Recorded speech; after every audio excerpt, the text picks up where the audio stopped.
Have you ever wondered why you spent 12 years in school but never learned how to do your taxes, how to invest in the stock market, or how to buy a house? It wasn't an accident. The modern public education system was explicitly designed based on the Prussian model of the 1700s, which had one very specific goal: to churn out compliant, patriotic soldiers. In America, this goal was slightly tweaked to churn out a nation of obedient, lifelong employees for corporations. The system was built from the ground up to train you to sit in a line, follow orders, regurgitate information, and work until you die. If you've ever felt like the system is rigged against you becoming wealthy, you are absolutely right. Today, I am exposing exactly why schools will never teach you about money, and how you can break out of the employee trap. Let that sink in for a second. 12 years. 12 of the most formative, neuroplastic, absorbent years of your entire life were handed over to an institution. And what did you walk out with? You can probably tell me the year Christopher Columbus sailed the ocean blue. You can probably recite the quadratic formula. You can dissect a frog. You can name the capital of North Dakota. But you cannot read a paycheck. You cannot explain what a Roth account is. You cannot tell me the difference between an asset and a liability. You cannot define an interest rate without Googling it. And you damn sure don't know how the rich legally pay less in taxes than the janitor cleaning their office. That is not a coincidence. That is not an oversight. That is not we ran out of time in the curriculum. That is the curriculum. The product the school system was designed to manufacture is sitting in your chair right now, scrolling your phone, wondering why life feels like a hamster wheel. The product is you. A compliant, anxious, debt-saddled worker who shows up on time, doesn't ask too many questions, and trades 40 hours of his life every single week for a paycheck that barely outpaces the rent. I want you to picture the school you went to. Not the romanticized version, the real one. Rows of desks bolted to the floor. A bell that tells you when to eat. A bell that tells you when to speak. A bell that tells you when you're allowed to use the bathroom. A teacher at the front of the room, the authority figure, who hands you tasks and grades how well you complied. Now picture a factory floor from 100 years ago. Same rows, same bells, same authority figure walking the aisles, same reward system for keeping your head down and hitting your quota. The architecture is identical because the intent is identical. One is training you for the other. School is not preparing you for life. School is preparing you for work. There's a massive difference. And here's the part that should make your blood boil. If they actually taught you how money worked, the entire pyramid would collapse. Think about it logically. If a 16-year-old understood compound interest, he would never finance a brand new car at 22%. If a 17-year-old understood how mortgages amortize, he would never sign a 30-year loan where the first 10 years are almost entirely interest. If an 18-year-old understood the tax code, he would form an entity before he ever filled out a W-2. If a 19-year-old understood index funds, the entire predatory financial advisor industry would lose half its clients overnight. The system needs you ignorant. Your ignorance is the fuel. Your confusion is the product. Your fear of money is the moat around their castle. Schools will never teach you this stuff for the same reason McDonald's will never teach you how to make a Big Mac at home. The business model literally depends on you not knowing. Now let me tell you about two guys. I want you to really listen to this because one of them is probably you, and the other one is probably who you secretly wish you were. The first guy is David. David was the kid every parent dreamed of having. Straight A's from kindergarten through 12th grade, honor roll, National Honor Society, a P everything. He memorized every fact, every formula, every historical date the teachers threw at him. He never got in trouble. He never talked back. He raised his hand. He turned in his homework on time. His teachers loved him. His parents bragged about him at dinner parties. His report card was the family trophy. David did everything right, by the rules he was given. He got into a good school, not the best, but prestigious enough to put a sticker on the back of his mom's minivan. He picked a safe major, something with the word business or finance in it, even though nobody actually taught him what either of those things meant in the real world. He graduated with honors. He also graduated with $120,000 in student loan debt. But hey, that's just how it works, right? Everyone has student loans. It's an investment in yourself. David got a job at a big corporation, a name you would recognize. He wears a badge, he has a cubicle. His salary is $68,000 a year, which sounded enormous when the offer letter came in, until taxes took a third, until rent took another third, until his student loan payment took most of what was left, until his car payment finished the job. Now David lives paycheck to paycheck on 68 grand. He is terrified. He is terrified of his manager. He is terrified of saying the wrong thing in a meeting. He is terrified of being late. He is terrified of pushing back on a project he knows is dumb. He is terrified of negotiating his salary because he might seem ungrateful. He is terrified of quitting because where would he go? He is terrified of investing because what if he loses money? David is 31 years old, and his entire life is a risk avoidance algorithm. The same algorithm school spent 12 years installing in his brain. Follow the rules, don't make mistakes. Mistakes get you a bad grade. Mistakes get you fired. Mistakes are the enemy. So David never takes a swing. He never starts the business. He never buys the property. He never asks for the raise. He never invests outside of the default 401(k) contribution his HR department auto-enrolled him into. And every Sunday night, around 8 p.m., a wave of dread rolls over him because tomorrow is Monday, and Monday means another 5 days of trading his finite, irreplaceable life for a paycheck that barely keeps him afloat. David did everything right, and David is broke. Not poor, broke. There's a difference. Poor is a circumstance. Broke is a result of doing exactly what you were told. Now let me tell you about Marcus. Marcus was the kid the guidance counselors whispered about. C's and D's. Got sent to the principal's office for talking too much. Got in trouble for arguing with teachers, not because he was disrespectful, but because he genuinely wanted to know why he had to memorize the periodic table when he had never met a single adult in his life who had used it. Marcus failed algebra twice. Marcus barely graduated.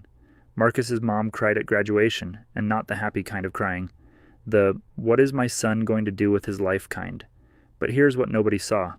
While David was memorizing the Krebs cycle, Marcus was selling candy out of his backpack at lunch. While David was writing essays about a book he didn't read, Marcus was flipping sneakers on the internet for a $40 profit per pair. While David was studying for the SAT, Marcus was learning how to talk to people, how to read a room, how to close a deal, how to handle the word no, how to recover from getting punched in the mouth by reality and get back up the next day and try again. Marcus didn't go to college. He started a small business. It failed in 18 months. He started another one. That one stumbled. He started a third one when he was 24. By 27, Marcus was clearing 200 grand a year. By 31, the same age David is now, Marcus owns a business doing 7 figures in revenue. He owns 3 rental properties. He doesn't have a 401(k). He has equity. He doesn't have a manager. He has employees. And here's the kicker, the part that will make you laugh and cry at the same time. One of those employees, the guy in the cubicle running spreadsheets, has a name tag that says David. The straight A student works for the C student. The kid who followed every rule works for the kid who questioned every rule. The kid who memorized the answers works for the kid who asked the questions. That is not an exception. That is the pattern. That is how it almost always plays out, because school doesn't reward the skills that build wealth. School punishes them. Think about what wealth actually requires. It requires the ability to take calculated risk. School punishes risk. A wrong answer on a test costs you points. A wrong move at the front of the class costs you embarrassment. From age 5 to age 18, you are trained to view risk as the enemy. Then we throw you out into a world where the people building generational fortunes are the ones who took the biggest, scariest swings of their lives. Wealth requires the ability to sell. School never teaches sales. In fact, school subtly trains you to be embarrassed by selling. Selling is pushy. Selling is sleazy. Selling is for used car salesmen. Meanwhile, every single dollar of every single fortune ever built was the result of someone selling something to somebody. Selling is the single most important skill in the entire economy. And it's not even an elective. Wealth requires you to understand systems and leverage. School teaches you to be a cog, to execute one narrow function, to not ask what happens upstream or downstream. The rich don't trade time for money. They build systems that trade other people's time for money, and they own the system. School never even hints at this distinction. You are taught to be the worker bee, not the beekeeper. Wealth requires the willingness to be wrong publicly, often and quickly. School punishes being wrong. One wrong answer in front of the class and you carry the shame for years. So you grow up terrified of being wrong, terrified of being seen, terrified of putting a stake in the ground. And then you wonder why you can't seem to launch the business, ask for the raise, or post the video. And here's the part that should absolutely enrage you. The lack of financial education in school is not a bug. It is a feature. It is intentional. It is structural. Because a financially literate population is an ungovernable population. A financially literate worker negotiates his salary. A financially literate worker quits the job that disrespects him. A financially literate citizen looks at the tax code and finds the legal exits the rich have been using for 100 years.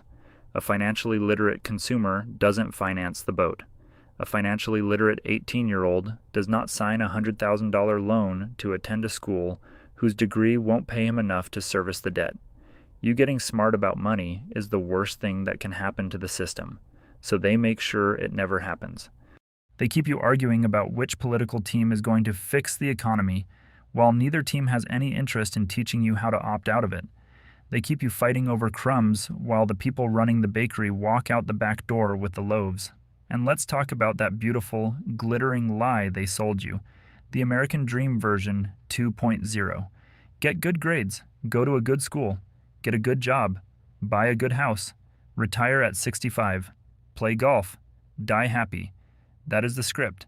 And on paper, it sounds wholesome. In practice, it is a 40-year sentence in a beige cage. You graduate at 22 with debt. You spend until 35, paying off that debt while inflation outruns your raises. You buy a house at 36 with another 30-year sentence attached. You spend the next 30 years giving the bank back 3 times what the house cost.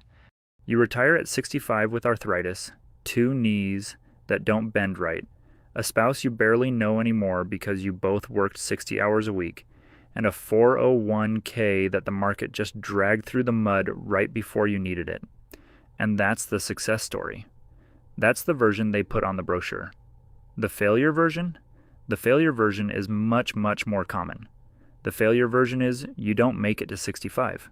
The failure version is you have a heart attack at 58. The failure version is the company lays you off at 47 and your skills are too narrow to land anywhere that pays the same.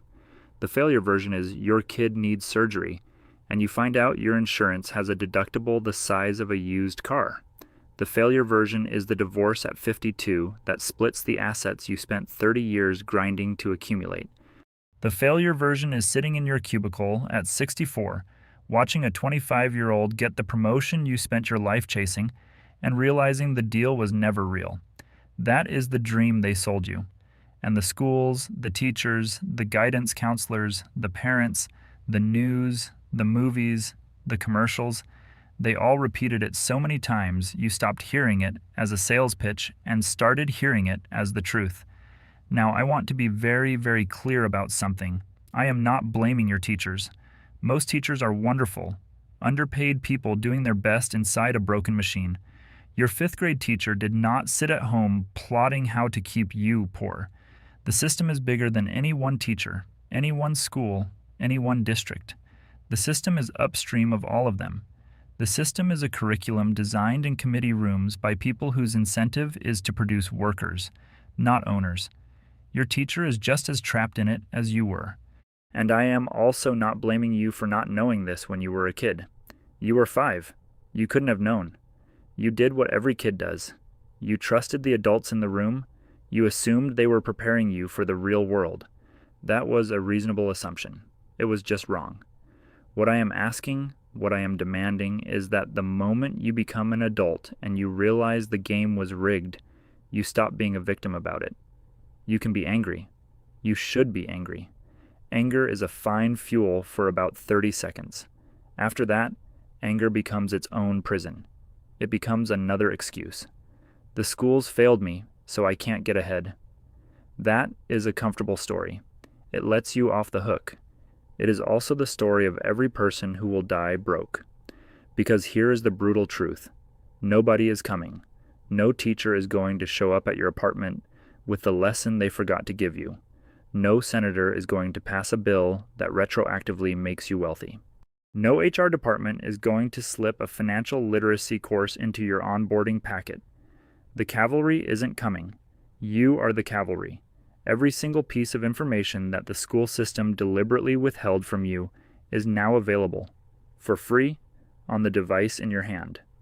The same phone you scroll for 4 hours a day can teach you about real estate, about index funds, about tax strategy, about sales, about negotiation, about starting a business, about copywriting, about marketing, about cash flow, about anything you want.